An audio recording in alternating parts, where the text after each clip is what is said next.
Do you believe in God? Do you believe that someone created you and everything you see around you? Does your God sit on a throne in the sky controlling everything in the universe? What if God was some guy sitting in his mom's basement playing a video game? And what if you were just a character in his game? What if everything you see, are, know, and experience is all just a sequence of ones and zeros? Welcome to Strange and Unexplained with me, Daisy Egan. I'm a writer and an actor who apologizes to the GPS when I make a wrong turn. This week... You think that's air you're breathing now? I'm going to tell you why you're most likely the product of someone else's imagination. Let's take a trip into the simulation theory.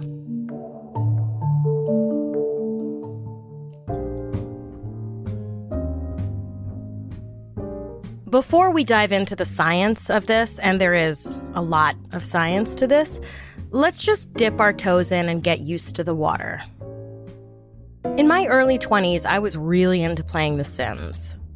The Sims, for those of you who for some strange reason don't play video games, is a world simulation game where you choose an avatar, including the traits that make up their personality, and they're your character in a virtual world. And your Sims always need something: food, a shower, sleep, social interaction, and God forbid you give them a fish tank. It's bad enough you have to keep these digital people alive. Now you have to make sure they don't kill their digital fish.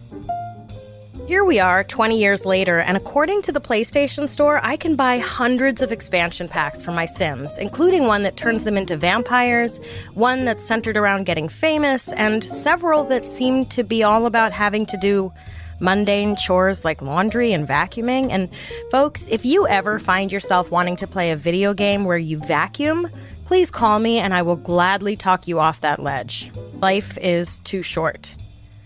Anyway,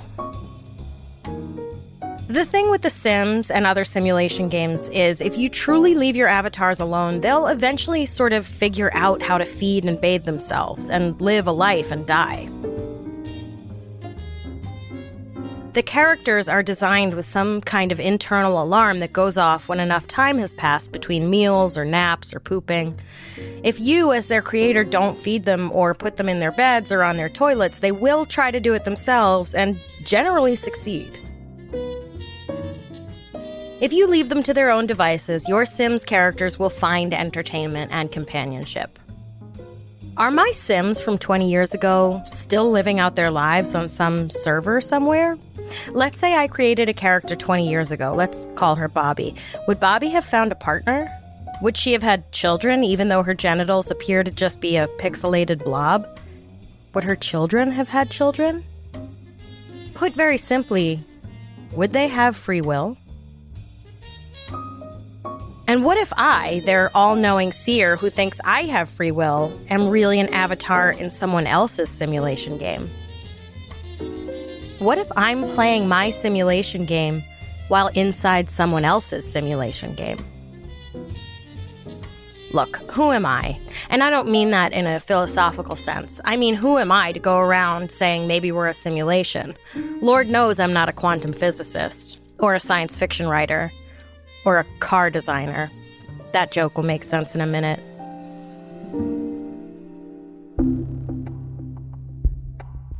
The person who really got the conversation on the simulation theory going was Nick Bostrom, a philosopher at Oxford. Side note, philosophy is my favorite occupation. Literally, your job is to think. The only thing better would be to be a professional sleeper.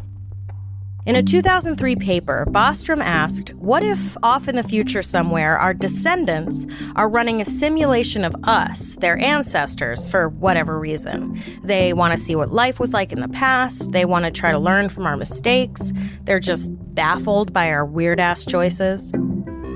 The computing power in the future would be big enough and sophisticated enough that the simulated universe would be indistinguishable from base reality. Bostrom's argument is that if, quote, a certain, quite widely accepted position in the philosophy of mind is correct, unquote, the avatars in this sophisticated simulation would be conscious. I I think basically what he's saying is that if the characters can think, essentially they actually exist, as in, I think, therefore I am. But I'm not certain because philosophers apparently have a silent agreement never to speak plainly. But in case that's not clear, what Bostrom is saying is that because the avatars would be conscious, we could be those avatars.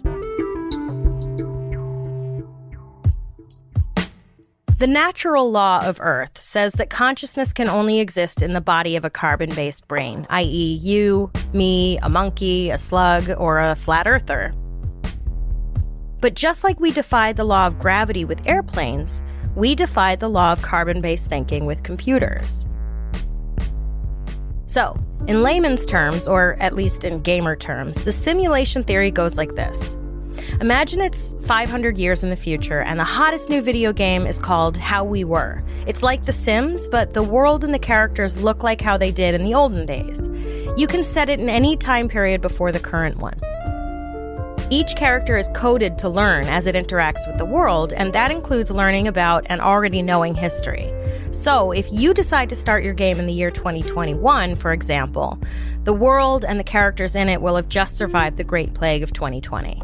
That history is coded into the game. Also coded in, I guess, is every character's individual history. That would have to be randomly assigned. Otherwise, whoever designs a simulation has to write and code billions of individual histories. Unless, as some people believe, there would only need to be enough unique characters to fill one person's world. Not only that, but according to this theory, not every person you see day to day needs to have any backstory at all, unless you interact with them. They could be NPCs, non-player characters. If you've ever wondered if everyone else is just an extra in the story of your life, this theory would back that up. On the Reddit thread Glitch in the Matrix, a user named GrimaceFry claimed to have noticed NPCs in their life. And a quick sidebar here, I wish I could find stories about people finding evidence of being in a simulation somewhere other than Reddit, mostly because Reddit is a cesspool of toxicity, but oddly enough, I can't find any peer-reviewed scientific papers about evidence that we're in a simulation. So Reddit it is. I've lived in a house atop a steep hill for the past 4 years. Every day my partner goes to work in the morning at a different time. It can be anywhere between 4:30 a.m. and 6 a.m. Every day at exactly the same location on the hill down from our house was a man walking a dog.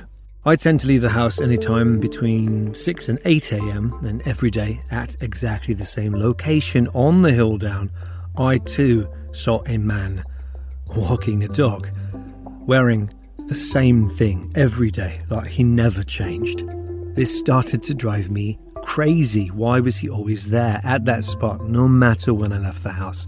I talked to my partner about it, and that's when we discovered we both saw the same thing.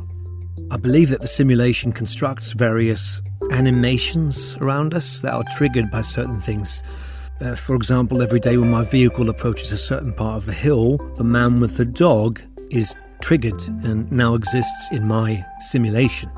So, to test the simulation theory, I devised an idea. My partner and I made a plan.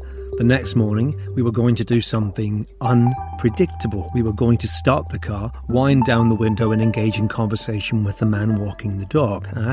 My thinking was that if he was just an animation, he wouldn't be coded to expect interaction. What would he say? The morning came, I drove to work, and for the first time since we moved into that house, the man with the dog was not there. I called my partner, same thing, man with the dog, nowhere to be seen. It's now been 6 months, and the man with the dog still hasn't returned. But now, there's a lady standing at the bus stop. She is also always there at the bus stop, no matter when we leave. And she's dressed up like she doesn't belong, like way overdressed for someone who would be catching the bus. So tomorrow is Monday, and the test is going to be repeated. I'm stopping the car and going to offer her a lift to the train station. I'm expecting she won't be there.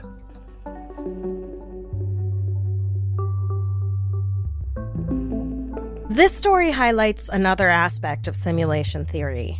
The amount of computing space doesn't have to be so big that the entire world is rendered at once. Grimace Fry suggested that when their car gets to a certain point, the code for the man with the dog or the lady at the bus stop is triggered. Those NPCs don't need to be taking up any computing space until their code is triggered by the car approaching. This is a really twisty thing to try to explain, but basically this theory states that only what you see at one given time is what exists in your world. The rest is theoretical. You hear a garbage truck going by outside, and you assume a garbage truck is going by outside. But that garbage truck doesn't need to exist unless you're looking at it. Sound is enough to paint a picture.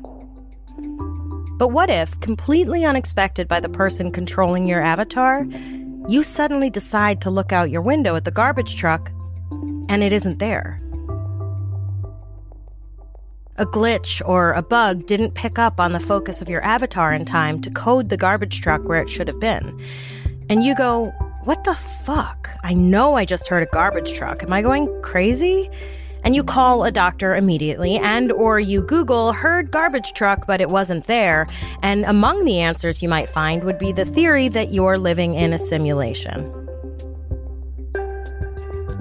And just as you start to maybe get comfortable with the idea that you might be a simulation, you learn that some really smart people think the chances that you are a simulation are billions of times greater than the chances that you're not. Take a drink now, because when we come back, you might never look at a glass of wine again without thinking, this isn't real.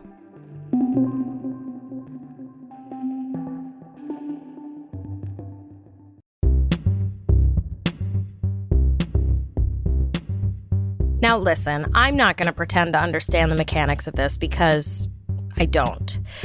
But me not understanding something has never prevented me from acting like an expert on it. Also, if you're like an MIT graduate or a theoretical physicist or whatever, please don't listen to the rest of this episode, because I am sure you will feel the need to actually me so much that you will literally short-circuit yourself. I want you to pretend this is a Roland Emmerich film and just take it in without trying to understand the logic behind it, okay? Strap in. Eccentric billionaire, car, and spaceship builder Elon Musk, when he's not busy cosplaying as Tony Stark, has said that the chances that you and I are not characters in a simulation are billions to 1. Which means if asked if he would bet that we, you and I, are simulations, he absolutely would. Let's say How We Were, the hypothetical simulation game in 500 years, is played by 140 million people, which is how many copies of Grand Theft Auto 5 have sold so far. So, there's 140 million simulations. Already, the odds of us not being a simulation are pretty low.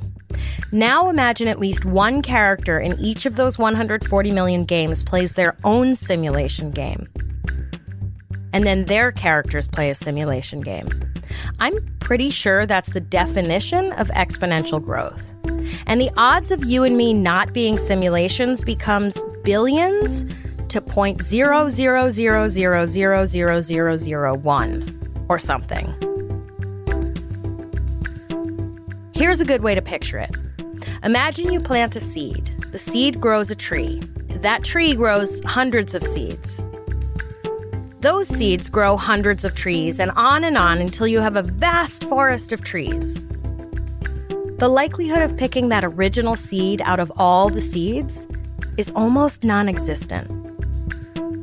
So now let's assume we are indeed a simulation because math. So if someone booted up this simulation this morning, you came into existence today, and all of your memories are fake.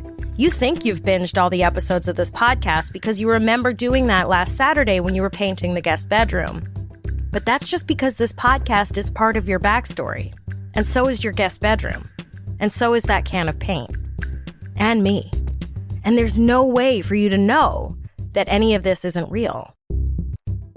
Except for the glitches.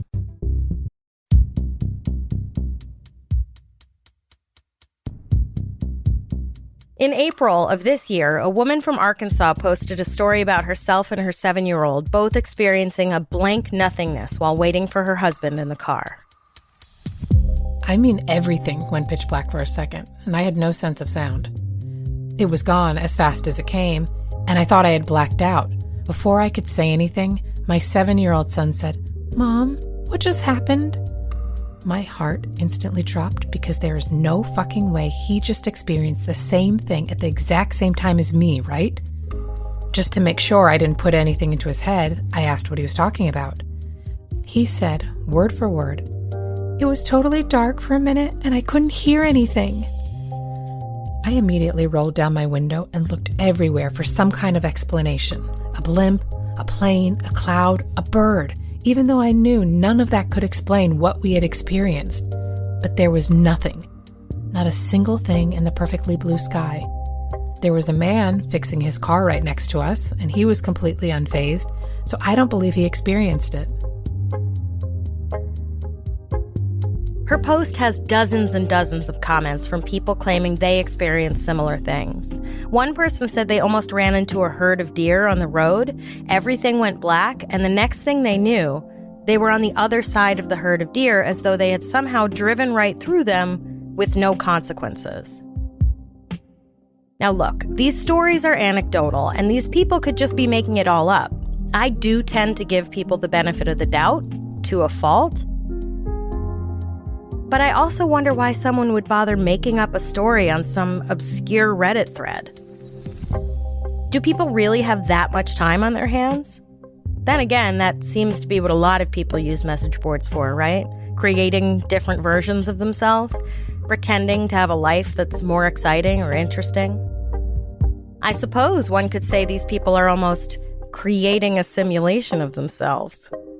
See what I did there? But let's assume, for the sake of argument, that at least some of these stories are true. Could they be examples of glitches in the coding? Could it be whoever was running the simulation paused it for a few seconds, and for some weird reason, the woman and her son in the car remained aware when they weren't supposed to be? Or that the moment before the car careened into the herd of deer, a bug in the code caused the simulation, or at least that specific incident in the simulation, to skip over the disaster as though it never happened. Or that the controller of that particular simulation felt particularly benevolent in that moment and decided to spare the lives of the driver and the deer. Then again, if we are just code on a server somewhere, what do we need with benevolence? If we're just ones and zeros, how do we even feel anything anyway? Computer avatars don't have nerve endings. They can't feel anything. When you're playing a video game and your character gets hurt, they don't really feel it, right? You sure about that? When your video game character gets hurt, it cries out, right? Because the person who built the game coded an if A, then B scenario. If A, the character gets stabbed, then B, they cry out. We fill in the blank that the character felt pain, just like we fill in the blank of the garbage truck when we hear the garbage truck.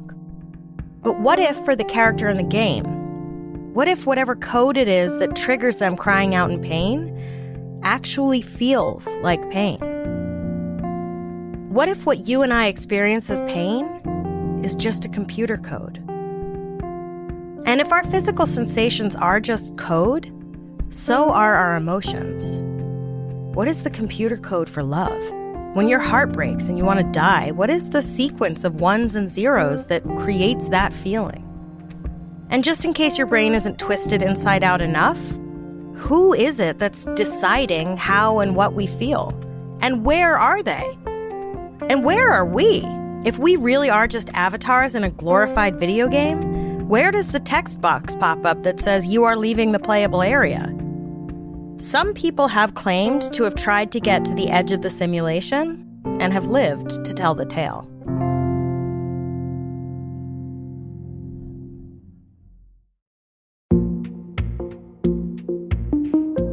On the Reddit board Glitch in the Matrix, a user shared a post entitled, "An absolutely mind-melting experience. Proof that we live in a computer simulation or an insane coincidence. You decide. They begin by explaining that they have bipolar type 1 and that their manic episodes sometimes lead to psychotic mania, in which, as they phrase it, their connection to reality starts to slip. On the other hand, they say it could be that they're just aware of the illusory nature of this existence. I've been meaning to write about this for a long time on Glitch in the Matrix, as this is one of the strangest and most inexplicable moments in my life. It could, of course, be one major coincidence. I can't exactly recall specifically what set me off, but after a couple of days of no sleep and seeing bizarre synchronicities everywhere, coincidences that seem to have a deeper meaning, I started to question if this life is real or some sort of massive simulation. The Post goes on to say that they watched a movie where someone decides to see if they're in a simulation by attempting to drive to the edge of it. According to the movie, if we really are in a simulation, roadblocks will start to appear to try to prevent you from going further. If you manage to get past the roadblocks, though, you'll eventually get to the edge where everything will be pixelated. So I said, why not try it? I got in my car, got on a major road that I had only driven a couple miles east on, and started driving. I had absolutely no destination in mind, and I had no idea where that road would take me. I figured that I would drive for a half hour or so and see what happened, but I barely made it 5 minutes before I noticed cop cars speeding past me. As I made it to the maybe 3 or 4 mile mark on the trip, I came to an intersection blocked by dozens of cop cars. I had to come to a complete stop. I was absolutely stunned. I sat there for several minutes in shocked silence. Immediately after I decide to test out the universe, it delivers right back to me one giant back up and go home response.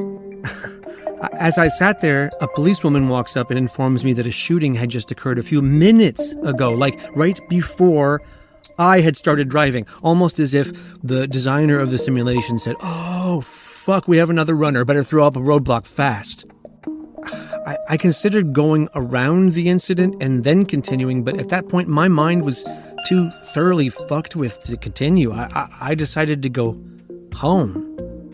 The thoughts have never ceased to trouble me. Was this all some colossal coincidence and I just ran into it? Or was I actually testing the boundaries of our artificial universe and a roadblock was put there to stop me from causing problems?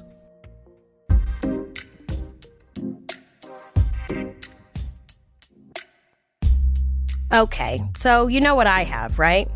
I have notes. First of all, any story that begins with, "I hadn't slept in a couple days," I'm out. Then you want to pair sleep deprivation with a possible psychotic manic episode? Sigh. But while we're here, I'm just going to ask, dozens of cop cars? Dozens? Listen, I live and have lived in places where there are active shooters. It's called the United States of America, and I have never seen dozens of cop cars respond. I've seen helicopters, I've seen fire trucks, I've seen maybe a handful of cop cars, but dozens? On the other hand, maybe that proves his point. Like, why would they need dozens of cop cars for a shooter? Maybe they really were there to block this dude from where the sidewalk ends. Maybe even the cops themselves were like, why did they call in every unit from a 100-mile radius for a shooter? Maybe it was a rocket launcher, whatever. Secondly, who was the poor bastard or bastards that had to get shot for you not to discover the edge of the Matrix? Like, couldn't whoever was controlling this simulation just have put a massive sinkhole? A non-fatal 25-car pileup? Caused your car to die? Sheesh. Also, one roadblock thoroughly fucked with you? One roadblock? Get back to me when you've tried this 20 times and got blocked 20 times.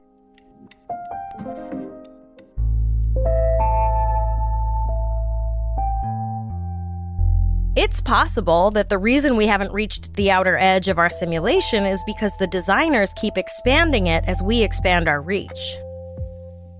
What if the universe is expanding because the coders are trying to prevent us from getting to the edge of the playable area?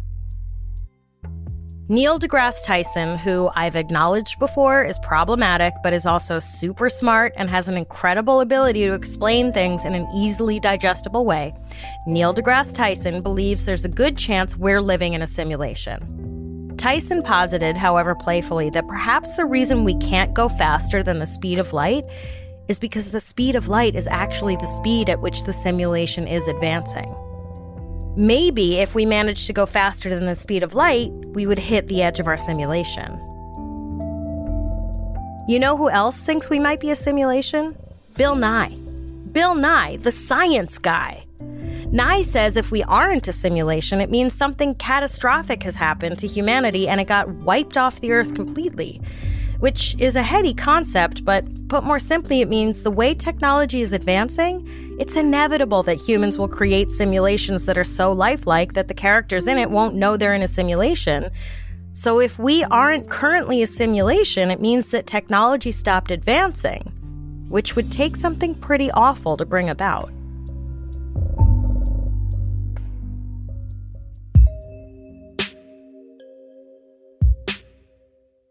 Lisa Randall, a Harvard theoretical physicist, is not having the simulation theory argument. She says, it's just not based on well-defined probabilities. The argument says you'd have lots of things that want to simulate us. I actually have a problem with that. We mostly are interested in ourselves. I don't know why this higher species would want to simulate us. Randall believes the chances that we are a simulation are effectively zero. And far be it from me to try to prove a theoretical physicist wrong, but of course I'm going to try. First of all, it seems to me that Bostrom's theory really only depends on one initial fine-tuned simulation being built. So lots of things, as Randall said, wouldn't need to want to simulate us. Only one thing would. And the argument is not that some higher species does this, it's that we do it. In 500 years, we'll probably be essentially the way we are now, just with more advanced technology. And heaven knows humans have been profound navel gazers since the moment we noticed our navels back on the African savanna hundreds of thousands of years ago. We are infinitely interested in ourselves. The simulation theory is nothing new. Philip K. Dick proposed it to a seriously confused-looking audience in France in 1977. Hell, Plato proposed the concept of false reality in the allegory of the cave more than 2,000 years ago. Also, fun side note, there are some Silicon Valley billionaires paying people to try to break us out of the simulation. Billionaires are paying actual money to actual people to see if they can break us out of the matrix. It's not how I would spend my money if I were a billionaire, which may be exactly why I'm not a billionaire. Anyway.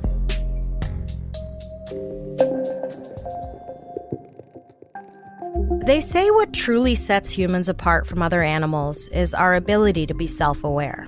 That one night, hundreds of thousands of years ago, one of our ancestors looked up into the star-filled sky and thought, who am I in all of this?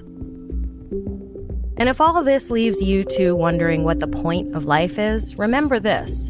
DNA, the stuff that our science tells us we're made of, is really just a code put together in a sequence that repeats. And that feeling you get when you see your baby smile for the first time or hear someone you love tell you they love you, whether or not that feeling comes from synapses in your brain firing or some programmer's code, at the end of the day, does it really matter? As Joe Pantoliano so eloquently put it in The Matrix, I know that when I put it in my mouth, the Matrix is telling my brain that it is juicy and delicious. After 9 years, you know what I realized?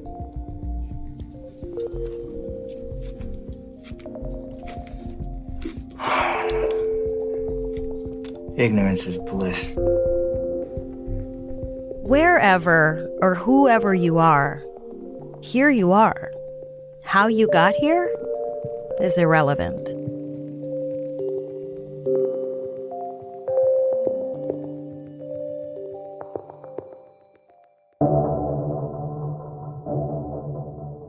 We have a lot of fascinating and bizarre stories to share with you this season, but we want to hear your episode suggestions as well. If you have an idea for something we should cover, whether it's a well-known case or something that happened in your town that the world hasn't heard about yet, go to our website, strangeandunexplainedpod.com, and fill out the contact form.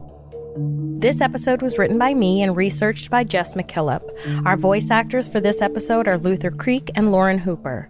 A complete list of our sources for each episode is available on our website. Our episodes are mixed and edited by Jennifer Swatek. If you like our show, please help us out by rating and reviewing us on Apple Podcasts. Follow us on Instagram and Twitter. We are at SNUpod, and check out the Strange and Unexplained with Daisy Egan Facebook group to join in the conversation.